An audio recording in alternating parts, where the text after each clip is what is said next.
তাহলে আমরা আগের ক্লাসে একটা নতুন চ্যাপ্টার শুরু করেছিলাম সারফেস কেমিস্ট্রি। সেই সারফেস কেমিস্ট্রির মধ্যে আমরা যে যে সম্পর্কে জেনেছিলাম সেগুলো আমরা আজকে আরেকবার মনে করে নিই। প্রথম কি দেখেছিলাম না, অধিশোষণ সম্পর্কে। অধিশোষণ বলতে কি বোঝায়, অধিশোষণ আর শোষণের মধ্যে পার্থক্য কোথায়, এবং এর সাথে এটাও দেখেছিলাম যে অধিশোষণের ক্ষেত্রে যে দুটো টার্ম ছিল, অধিশোষক আর অধিশোষিত পদার্থ, সেগুলো কি। ঠিক আছে, সেখানে আর কি দেখেছিলাম, অধিশোষণ আর শোষণের মধ্যে এক্সাম্পল দেখেছিলাম। এক্সাম্পলটা কি ছিল, যে জলীয় বাষ্পের সাথে যদি আমরা সিলিকা জেল রাখি, সিলিকা জেল কি করবে না, সেই জলীয় বাষ্পকে অধিশোষণ করবে। কিন্তু যদি আমরা অনার্দ্র BaCl2 রাখি বা অনার্দ্র CaCl2 রাখি, তাহলে সেটা কি করবে না, সেই জলীয় বাষ্পকে শোষণ করবে। যে কারণে তোমরা দেখবে যে আমরা কোনো যদি ইলেকট্রনিক্স জিনিস কিনি, যেমন ল্যাপটপ হতে পারে, মোবাইল হতে পারে, সেখানে দেখবে একটা ছোট্ট প্যাকেট রাখা থাকে ভেতরে, যার ভেতরে দানা দানা কিছু পদার্থ রাখা থাকে। প্যাকেটটার উপরে দেখবে লেখা থাকে সিলিকা জেল। ওই মানে এই কারণের জন্যই কি ওটাকে রাখা হয়। যদি ওখানে যদি জলীয় বাষ্প যদি জমে, তখন তাহলে এই সিলিকা জেলের প্যাকেটটা কি করবে না, সেই জলীয় বাষ্পকে নিজের উপরে অধিশোষিত করবে। যে কারণে সিলিকা জেলের প্যাকেট ওই সমস্ত ইলেকট্রনিক্স জিনিসের মধ্যে রাখা থাকে। এখানে আর কি দেখেছিলাম, অধিশোষণের কারণ দেখেছিলাম। এর সাথে সাথে অধিশোষণের যে থার্মোডাইনামিক্স সেটা দেখেছিলাম, যেখানে আমরা ΔG, ΔS এবং ΔH সম্পর্কে জেনেছিলাম। ওদের যে মানগুলো হয়, সব মানগুলো কি ছিল না, নেগেটিভ ছিল। আর কি দেখেছিলাম না, টাইপস অফ অ্যাডজর্পশন। দু ধরনের আমরা অ্যাডজর্পশন দেখেছিলাম, ফিজিক্যাল অ্যাডজর্পশন বা ভৌত অধিশোষণ, আর কেমিক্যাল অ্যাডজর্পশন বা রাসায়নিক অধিশোষণ। এর সাথে সাথে কি না, ফিজিক্যাল অ্যাডজর্পশন আর কেমিক্যাল অ্যাডজর্পশন ওদের কিছু প্রপার্টি দেখেছিলাম, এবং ওগুলো কোন কোন ফ্যাক্টরের উপর ডিপেন্ড করে সেগুলো দেখেছিলাম। তাহলে আমরা আগের ক্লাসে অধিশোষণের প্রায় সম্পূর্ণ অংশটাই পড়ে নিয়েছিলাম, শুধু একটু অংশ বাকি ছিল, যেটাকে আমরা আজকে কভার করব। তাহলে আজকে আমরা যেটা পড়ব সেটা হচ্ছে অধিশোষণের সমতাপীয় বা অ্যাডজর্পশন আইসোথার্ম। এটা জানার আগে তোমাদেরকে জানতে হবে অধিশোষণের মাত্রা কি বা অ্যামাউন্ট অফ অ্যাডজর্পশন। প্রথম আগে এটা জানার দরকার। এটা কি না, এতে বলছি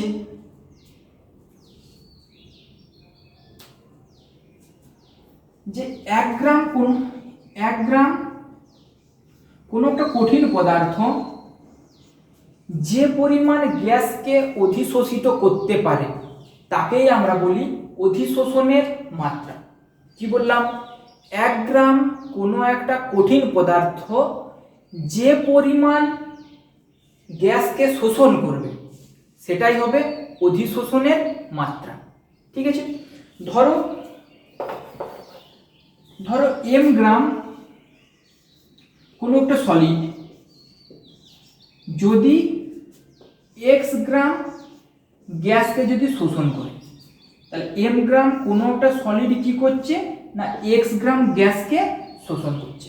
ঠিক আছে, তাহলে আমি যদি বলি এটাকে, তাহলে 1 গ্রাম কোনো একটা সলিড কত গ্রাম গ্যাসকে শোষণ করবে, x by m gram gas শোষণ করবে। ঠিক, তাহলে এই যে x বাই m হলো, ওটাই কি না, ওটাই হচ্ছে অধিশোষণের মাত্রা। একটু আগে তাই বললাম যে 1 গ্রাম কোনো একটা সলিড বা কোনো একটা কঠিন পদার্থ যে পরিমাণ গ্যাসকে শোষণ করবে সেটাই হচ্ছে কি তার অধিশোষণের মাত্রা।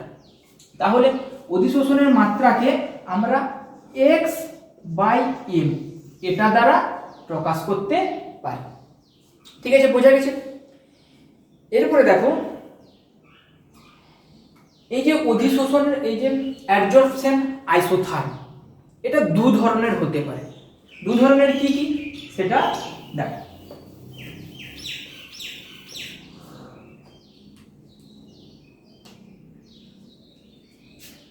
দু ধরনের অ্যাডজর্পশন আইসোথার্ম হয়। কি কি? ফার্স্ট,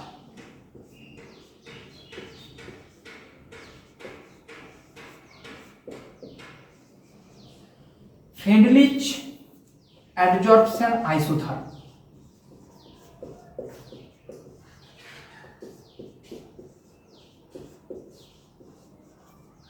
এটা একটা ফ্রেন্ডলিজ অ্যাডজর্পশন আইসোথার্ম। আরেকটা আছে ল্যাংমুর অ্যাডজর্পশন আইসোথার্ম।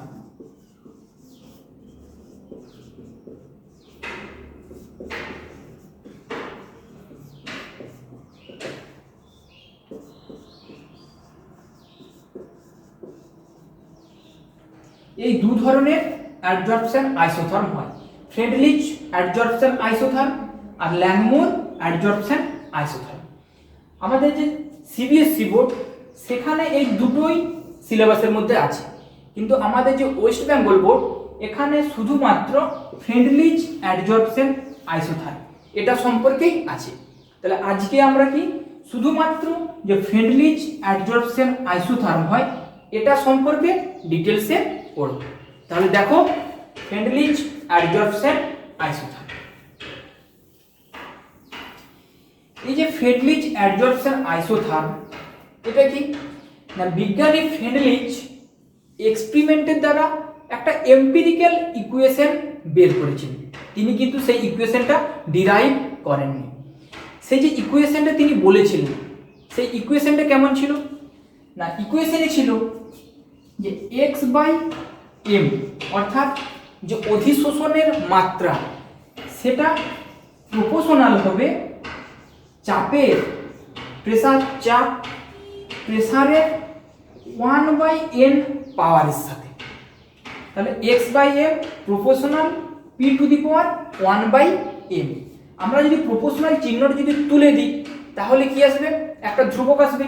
তাহলে আমরা এটাকে লিখতে পারি x/m সমান k ইন্টু p⁴1/n। ঠিক আছে, এখানে এই কেটা আর এই এনটা এগুলো হচ্ছে কনস্ট্যান্ট, এগুলো ধ্রুবক।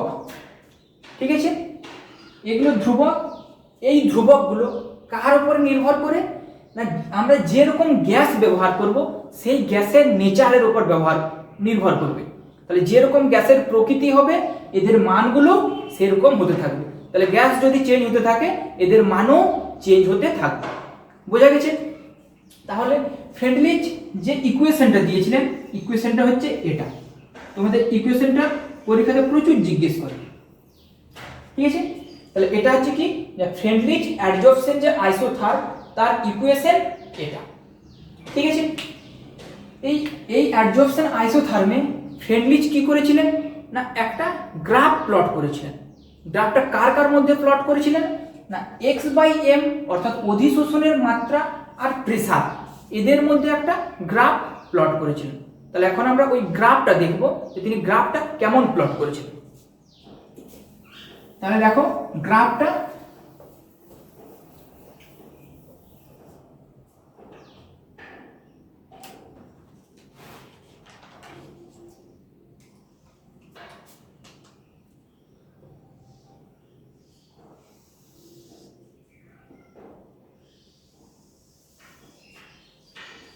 এই কোঅর্ডিনেটটা হচ্ছে x/m অর্থাৎ অধিশোষণের মাত্রা, আর এই গ্রাফটা কি হচ্ছে প্রেসার, চাপ। ঠিক আছে, তিনি গ্রাফটা এরকম একটা গ্রাফ পেয়েছিলেন।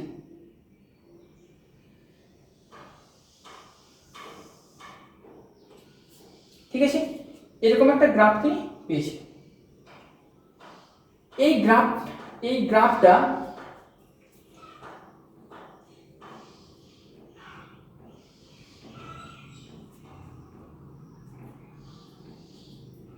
তাহলে ফ্রেন্ডলিজের ইকুয়েশনটা আগে লিখে নাও। কি ছিল, x/m সমান k ইন্টু p⁴1/n। ঠিক আছে, এই যে ইকুয়েশনটা ছিল এই ইকুয়েশনের এই যে 1/n আছে 1/n, এখানে nটা হচ্ছে একটা নাম্বার, একটা সংখ্যা, এবং এই 1/n এর যে ভ্যালুটা এটা সব সময় কি না 0 থেকে 1 এর মধ্যে ভ্যারি করে। অর্থাৎ 1/n এর যে ভ্যালু সেটা 0 থেকে 1 এর মধ্যে থাকে। ঠিক আছে, তাহলে এটা একটা ছিল। আর কি ছিল, যে ফ্রেন্ডলিজ যে আইসোথার্মটা বলেছিলেন, সেই আইসোথার্মটা ছিল কি মাল্টি লেয়ার, যদি কোনো একটা অ্যাডজর্পশন যদি মাল্টি লেয়ার হয় শুধুমাত্র তার ক্ষেত্রেই প্রযোজ্য হবে। মাল্টি লেয়ার মানে কি, ভৌত অধিশোষণ, আমরা আগের দিন দেখেছিলাম যেটা ভৌত অধিশোষণ হয় তার ক্ষেত্রে কি না সেটা মাল্টি লেয়ার হয়। তাহলে কি এটা তাহলে কি ফিজিক্যাল যে অ্যাডজর্পশন তার ক্ষেত্রে এটা ভ্যালিড হবে। যদি আমরা কেমিক্যাল অ্যাডজর্পশন দেখি তার ক্ষেত্রে কিন্তু এই গ্রাফটা ভ্যালিড নয়। কারণ কি, কেমিক্যাল অ্যাডজর্পশন হচ্ছে ইউনিলেয়ার। ঠিক আছে, আরেকটা কি ছিল, যে ফ্রেন্ডলিজ যে এই যে গ্রাফটা দিয়েছিলেন এই গ্রাফটাকে তিনি 3টা ভাগে ভাগ করেছিলেন। আগে 3টা ভাগে ভাগ করে নিই, তারপরে এখানে যে পয়েন্টটা হবে সেটা দেখছি আমরা। 3টা ভাগ কি ছিল, যে ফ্রেন্ডলিজ গ্রাফটাকে 3টা ভাগে ভাগ করেছে, ধরো 3টা রিজিয়নে ভাগ করেছে। ধরো এটা একটা রিজিয়ন,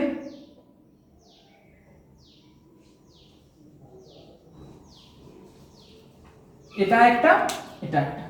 তাহলে এই যে 3টা রিজিয়নে তিনি 3টা আলাদা আলাদা নাম দিয়েছেন। প্রথমে যে রিজিয়নটা ছিলেন সেটাকে তিনি নাম দিয়েছেন কি না, এটা হচ্ছে লো প্রেসার রিজিয়ন। অর্থাৎ এই গ্রাফটা কি শুধুমাত্র লো প্রেসারের জন্য কাজ করবে। মাঝে যেটা আছে সেটাকে তিনি বলছেন যে এটা মডারেট প্রেসার, অর্থাৎ যে মাঝামাঝি যে চাপটা হবে সেটা। আর এইদিকে যে গ্রাফটা আছে এটা হচ্ছে কি হাই প্রেসার। তাহলে তিনি তার গ্রাফকে 3টা ভাগে ভাগ করেছেন, বোঝা যাচ্ছে। তাহলে এখানে যে থার্ড পয়েন্টটা সেটা কি না, ফ্রেন্ডলিজ অ্যাডজর্পশন আইসোথার্ম শুধুমাত্র লোয়ার প্রেসার আর মডারেট প্রেসার দুটো প্রেসারের গ্রাফকে ব্যাখ্যা করতে পারে, কিন্তু হাই প্রেসারের ক্ষেত্রে তার যে ইকুয়েশন অর্থাৎ এটা এই ইকুয়েশনটা ফলো করে না। তাহলে শুধুমাত্র লো প্রেসার আর মডারেট প্রেসারের জন্য ফ্রেন্ডলিজের ইকুয়েশনটা কার্যকরী, কিন্তু হাই প্রেসারের জন্য ফ্রেন্ডলিজের যে ইকুয়েশনটা সেটা কার্যকরী নয়, অর্থাৎ ইনভ্যালিড। তাহলে এই 3টা জিনিস তোমাদেরকে মনে রাখতে হবে ফ্রেন্ডলিজ অ্যাডজর্পশনের জন্য। এরপরে দেখো যে এই যে 3টা আমরা যে ভাগ করলাম চাপকে, তাহলে এখানে কিভাবে এটা ফলো করছে আর হাই প্রেসারের ক্ষেত্রে এটা কেন ফলো করছে না সেটা এরপরে আমরা দেখব। তাহলে আমরা এরপরে আস্তে আস্তে কি না এই 3টে যে pressure, low pressure, moderate pressure আর হাই প্রেসার, 3টে জিনিসকে আমরা একটা একটা করে আলাদা আলাদাভাবে দেখব। ঠিক আছে, তাহলে ফার্স্ট দেখো আসছে আমরা লো প্রেসারে।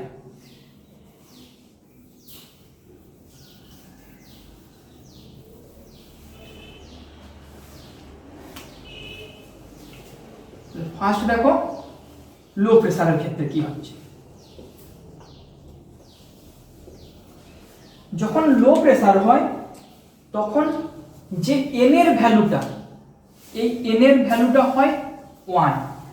তাহলে লোয়ার প্রেসারের ক্ষেত্রে এন এর যে ভ্যালু সেটা কত হবে 1। তাহলে এন এর ভ্যালু যদি 1 হয় তাহলে এখানে যদি মানটা বসাই তাহলে কি হবে, x/m সমান k into P to the power, মানে এর নিচে যদি 1 হয় তাহলে এটা 1 এটা। তাহলে এটা কিরকম একটা ইকুয়েশন বলো না, যে y সমান mx, এই টাইপের একটা ইকুয়েশন না। যদি এই টাইপের যদি কোনো একটা ইকুয়েশন হয় তার গ্রাফ কেমন হয় বলো, আমরা এগুলো ম্যাথমেটিক্সে শিখেছি।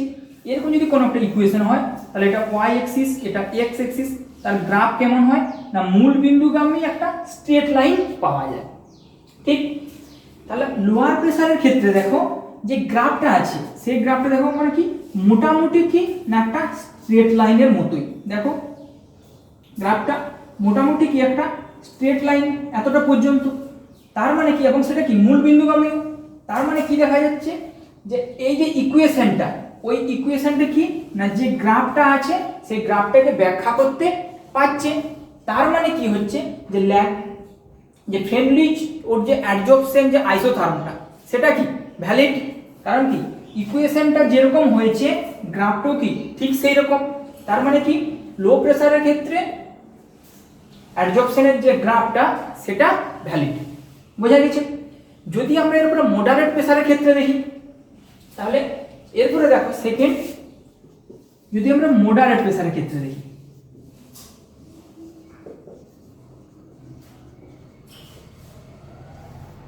মডারেট প্রেসারের ক্ষেত্রে কি হয় যে 1/n, এই যে 1/n আছে, এই 1/n এর যে ভ্যালুটা সেটা 0 থেকে 1 এর মধ্যে হবে। 0 নয় আবার 1ও নয়, 0 থেকে 1 এর মধ্যের যে কোনো মান হবে। ঠিক আছে? তাহলে 0 থেকে 1 এর মধ্যে যদি মান হয়, তাহলে 0 থেকে যখন আস্তে আস্তে বাড়বো তখন কি হবে, প্রত্যেকটা 1/n এর একটা একটা ভ্যালুর জন্য কি আমরা গ্রাফটা কি আলাদা আলাদা পাবো। যে কারণে কি এই জায়গায় ওর যে গ্রাফটা সেটা কি না একটা কার্ভের মতো, একটা কার্ভ। দেখো এই জায়গা থেকে এই জায়গা গ্রাফটা কি না একটা কার্ভ। তাহলে 1/n ওর কি আলাদা আলাদা মানের জন্য কি আমরা গ্রাফটা এরকম পাচ্ছি। অর্থাৎ এই ক্ষেত্রে যে ইকুয়েশনটা দাঁড়াবে সেটা কি থাকবে না x/m সমান k ইন্টু p⁴ 1/n। ঠিক আছে? তাহলে এই যে ইকুয়েশন আর এই যে গ্রাফ, তাহলে কি এই ইকুয়েশনটা দ্বারা আমরা এই গ্রাফটাকে ব্যাখ্যা করতে পারছি।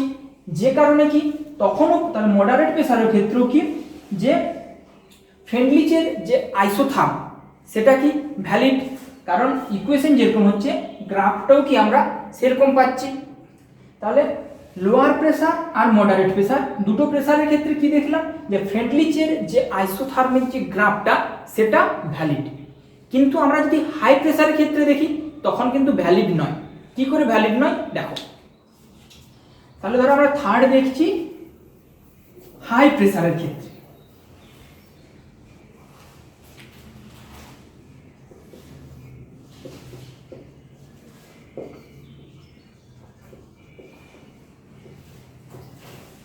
ঠিক আছে? দেখো হাই প্রেসারের ক্ষেত্রে কি হয়, তোমরা এই গ্রাফটা দেখে করে বুঝতেই পারছো যখন হাই প্রেসার হয়ে গেছে তখন কি হয়েছে মানে গ্রাফটা কি এরকম একদম সোজা লাইনে যাচ্ছে, তাই তো? দেখো গ্রাফটা এরকম কি সোজা যাচ্ছে। তাহলে গ্রাফটা এরকম সোজা যাচ্ছে তার মানে কি যে x/m এর যে ভ্যালুটা ওটা কি হয়ে গেছে কনস্ট্যান্ট হয়ে গেছে। অর্থাৎ আমরা চাপ বাড়ালো কি না গ্রাফের আর কোনো পরিবর্তন হয়নি, গ্রাফটা কি এরকম সোজা সোজাই যাচ্ছে। ঠিক আছে? তার মানে হাই প্রেসারে আমরা কি দেখতে পাচ্ছি যে x/m এর যে ভ্যালুটা এটা কি হয়ে গেছে কনস্ট্যান্ট হয়ে গেছে। চাপ বাড়ালেও কি হচ্ছে না x/m এই ভ্যালুটার কি কোনো পরিবর্তন আর হচ্ছে না, একদম কনস্ট্যান্ট হয়ে গেছে। তাহলে এই যে পয়েন্টটা অর্থাৎ প্রেসারের এই যে পয়েন্টটা থেকে কি হচ্ছে না গ্রাফটা একদম স্ট্রেট লাইন হয়ে গেছে। ঠিক আছে? সেই যে পয়েন্টটা সেই পয়েন্টটাকে আমরা বলি কি স্যাচুরেশন প্রেসার।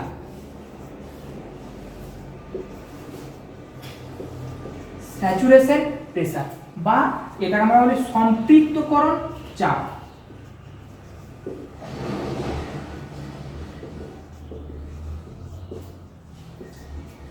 বোঝা যাচ্ছে? তাহলে হাই প্রেসারের ক্ষেত্রে এটা আমাদের হাই প্রেসার জোন ছিল, তাহলে হাই প্রেসার জোনে কি দেখতে পাচ্ছি না x/m ওর ভ্যালুটা কি একদম কনস্ট্যান্ট হয়ে গেছে। অর্থাৎ প্রেসার বাড়ালেও আর ভ্যালুর কোনো পরিবর্তন হচ্ছে না। তার মানে কি x/mটা ওটা কি হয়ে গেছে না প্রেসারের উপর ইন্ডিপেন্ডেন্ট হয়ে গেছে। তখন আমরা যে ইকুয়েশনটাকে লিখতে পারি তখন এইভাবে ইকুয়েশনটাকে লিখতে পারি যে x/m সমান k ইন্টু p⁴0। p⁴0 কেন লিখছি, কারণ কি আর চাপের উপর ডিপেন্ড করছে না, চাপ বাড়ালো কি না x/m এর ভ্যালু কোনো পরিবর্তন হচ্ছে না। তাহলে এই যে 0 ইকুয়েশনে এখানে কে ছিল 1/n, এখন এখানে কে আছে 0। তার মানে আমরা এটা কি লিখতে পারি যে 1/n সমান 0। তাহলে 1/n সমান যদি 0 হয় এখানে n সমান কি হবে না n সমান ইনফিনিটিভ আসবে। যে ইনফিনিটিভ এটা তো কোনো সংখ্যা নয়। আমরা দেখো প্রথমেই বলেছিলাম যে 1/n এ যে nটা আছে nটা হচ্ছে কি না একটা সংখ্যা, কিন্তু এখানে n কি দেখাচ্ছে যে n হচ্ছে ইনফিনিটিভ। ইনফিনিটিভ তো কোনো সংখ্যা নয়। তার মানে কি দেখা যাচ্ছে যে x/m এর যে ভ্যালুটা ওটা কি না হাই প্রেসারে কি না কাজ করছে না, সেই কারণে আমরা বলতে পারি যে ফ্রেন্ডলিজ যে আইসোথার্ম সেটা কি না হাই প্রেসারে ওই যে ইকুয়েশন x/m সমান k ইন্টু p⁴1/m এই ইকুয়েশনকে ফলো করে না। ঠিক আছে, তাহলে এই গেল কি না যে আইসোথার্ম। কোন আইসোথার্ম না ফ্রেন্ডলিজ অ্যাডজর্পশন আইসোথার্ম। তাহলে ফ্রেন্ডলিজ অ্যাডজর্পশন আইসোথার্মকে আমরা এইভাবে ব্যাখ্যা করতে পারি। এটা বাদ দিয়েও ফ্রেন্ডলিজ অ্যাডজর্পশন আইসোথার্মকে আমরা একটা অন্য প্রসেসেও ব্যাখ্যা করতে পারি যে হাই প্রেসারটা কেন ওই অ্যাডজর্পশন থিওরিয়ামকে ফলো করে না। ঠিক আছে, তাহলে ফার্স্ট তোমরা আগে এটা একটু কপি করে নাও, তারপরে আমরা নেক্সট যে প্রসেসটা সেই প্রসেসটা বলছি, মানে এরই একটা অন্য প্রসেস, অন্যভাবে সেটাকে আমরা ব্যাখ্যা করবো। ঠিক আছে, এটাকে একটু কপি করে নাও আগে।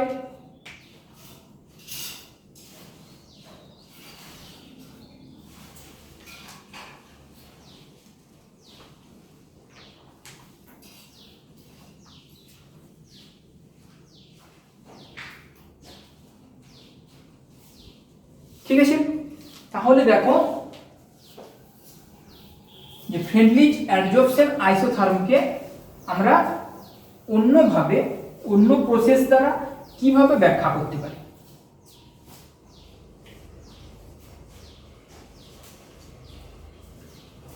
ইকুয়েশনটা কি ছিল x/m সমান k ইন্টু p⁴1/n। এরও যদি গ্রাফ যদি প্লট করি তাহলে এই ইকুয়েশনের সাপেক্ষে আমরা যদি গ্রাফ প্লট করি, এই গ্রাফটা প্লট করার আগে আমরা কি এদের যদি লগারিদম নিই, অর্থাৎ একে আমরা লগ নিচ্ছি, তাহলে কি আসবে লগ x/m সমান লগ k প্লাস আমরা এর উপর যদি লগের যদি প্রপার্টি যদি দেখি তাহলে কি আসবে এটা 1/n log p, এই ইকুয়েশনটা আসবে। এখন আমরা এটা ভার্সেস log p, তাহলে এখানে কি থাকছে log x/m, এখানে থাকছে log p।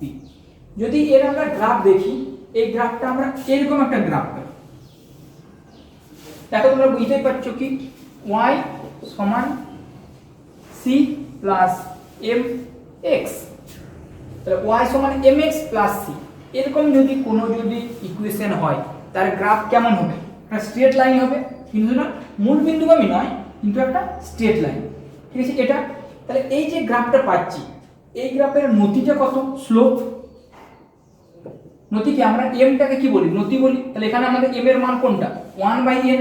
তাহলে এখানে আমাদের এই যে গ্রাফটার নতি কি না 1/n।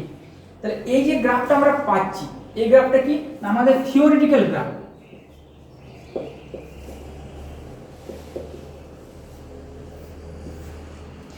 থিওরিটিক্যাল গ্রাফ কারণ কি এটা আমরা থিওরি দ্বারা এই ইকুয়েশনটাকে দেখেছি, আর এই ইকুয়েশনের সাপেক্ষে কি করেছি আমরা এই গ্রাফটা এঁকেছি। তাহলে এটা হচ্ছে কি আমাদের থিওরিটিক্যাল গ্রাফ। কিন্তু আমরা যদি এর যদি এক্সপেরিমেন্টাল গ্রাফ দেখি, অর্থাৎ এক্সপেরিমেন্ট করে যদি দেখি, তার গ্রাফটা কিন্তু এরকম আসে না, গ্রাফটা অন্যরকম হয়। log x/m এটাকে log p, এই যদি গ্রাফটা দেখি গ্রাফটা এরকম পাওয়া যায়, এরকম গ্রাফ হয়। এই গ্রাফটা কি এটা আমরা যদি এক্সপেরিমেন্ট করে দেখি,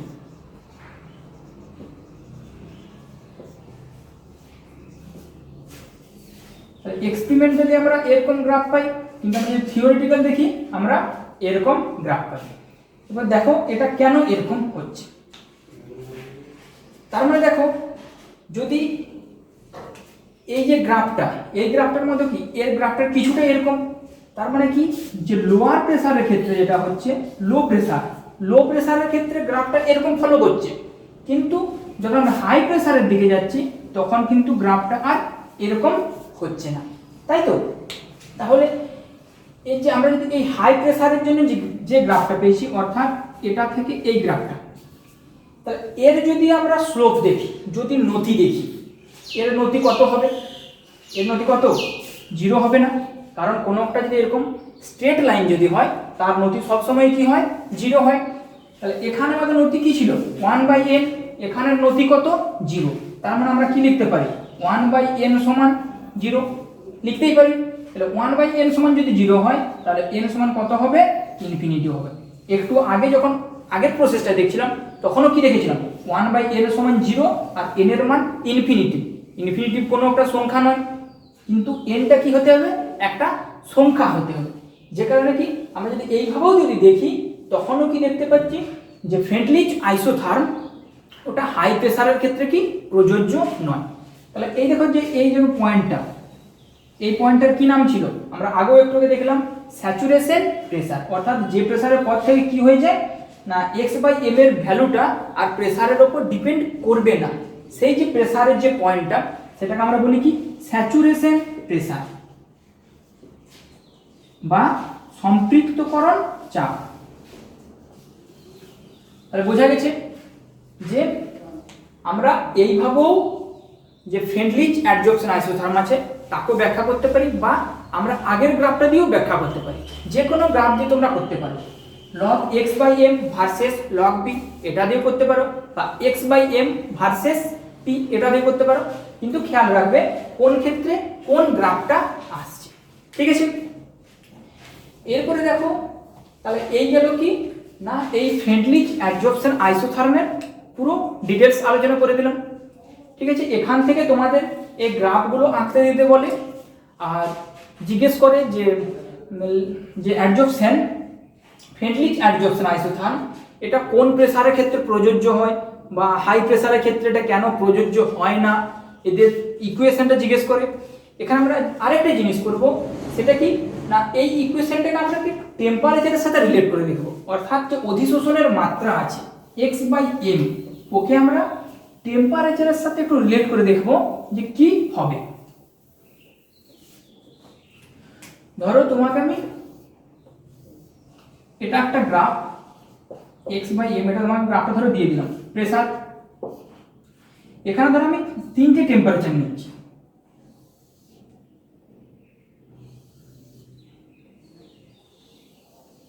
তিনটে টেম্পারেচার আছে। ধরো এটা হচ্ছে T1, এটা T2, এটা T3, ঠিক আছে। কোশ্চেনটা হচ্ছে যে T1, T2, T3 এই তিনটা টেম্পারেচারের মধ্যে কোন টেম্পারেচারের মান বেশি সেরকম একটা ঊর্ধ্বক্রমে সাজাতে বলেছি, যে T1, T2, T3 না T3, T2, T1, মানে টেম্পারেচারের ঊর্ধ্বক্রমে সাজাতে বলেছি। তাহলে এটা কিভাবে করবে না, এটা করার জন্য তোমরা যে কোনো একটা প্রেসারে করতে পারো। ধরো আমি এই প্রেসারের জন্য করছি, এই প্রেসার, তাহলে এই প্রেসারের জন্য যদি করি তাহলে এই প্রেসারের সাপেক্ষে কি এরকম একটা লাইন নিয়ে নাও, এই প্রেসারের সাপেক্ষে, তাহলে এই প্রেসারে এই একটা তার পয়েন্ট পেয়েছি, এই একটা পয়েন্ট, এই একটা পয়েন্ট, এই পয়েন্টটা কোন x/m কে মানে x/m এর কোন মানটা হবে, x/m এর এইখানের মানটা হবে, এটা কত এটা 3 এর, তাহলে এটা x/m 3 এর মান। এখানে এটা কি না x/m 2 এর মান, এটা x/m 1 এর মান।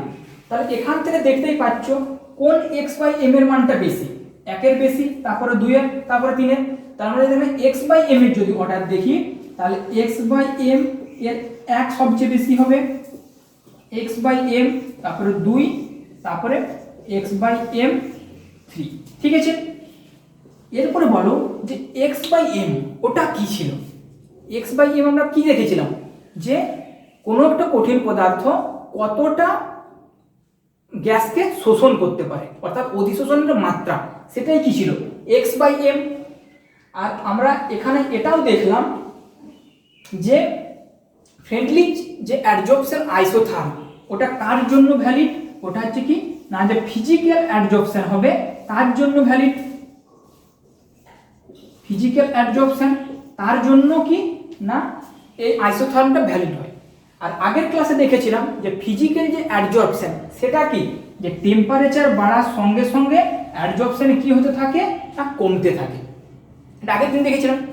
তাহলে এখানে x/m যে 1 ওর মান সবচেয়ে বেশি, তার মানে কি যে ফার্স্ট যে টেম্পারেচার T1 টেম্পারেচার মানে T1 টেম্পারেচারে x/m কি না সবচেয়ে বেশি পরিমাণে তৈরি হয়। তার মানে কি এক্স বাই এম এর মান T1 টেম্পারেচারে সবচেয়ে বেশি, আর এক্স বাই এমটাই কি ছিল, যে কতটা পদার্থকে শোষণ করছে। তাহলে টেম্পারেচার যত কমবে তত কি না অধিশোষণটা তত বাড়বে। তাহলে এখানে অধিশোষণ সবচেয়ে বেশি, তার মানে কি এখানে T1 যে টেম্পারেচারটা ছিল সেটা কি সবচেয়ে কম। বোঝা যাচ্ছে? তার মানে আমরা যদি টেম্পারেচারে যদি দেখি তাহলে টেম্পারেচারটা কি হবে না T1 less than T2 less than T3। বোঝা গেছে? তাহলে T1 টেম্পারেচারে এক্স বাই এম এর ভ্যালু সবচেয়ে বেশি, আর এক্স বাই এম ওটাই কি আমাদের কতটা পদার্থকে অধিশোষণ করছে সেটা। তাহলে অধিশোষণের মাত্রা যত বাড়তে থাকবে টেম্পারেচার কি হবে তত কমতে থাকবে, যে কারণে আমাদের টেম্পারেচারে যে ট্রেন্ড হবে সেটা হবে এটা T1 less than T2 less than T3, অর্থাৎ T3 টেম্পারেচারটা কি হবে না সবচেয়ে বেশি হবে। বোঝা গেছে? তাহলে এই গেল কি না আমাদের যে অ্যাডজর্পশন যেটা শুরু করেছিলাম সেটাকে একদম পুরো ডিটেলসে পুরোটাই আলোচনা করে দিলাম। ঠিক আছে?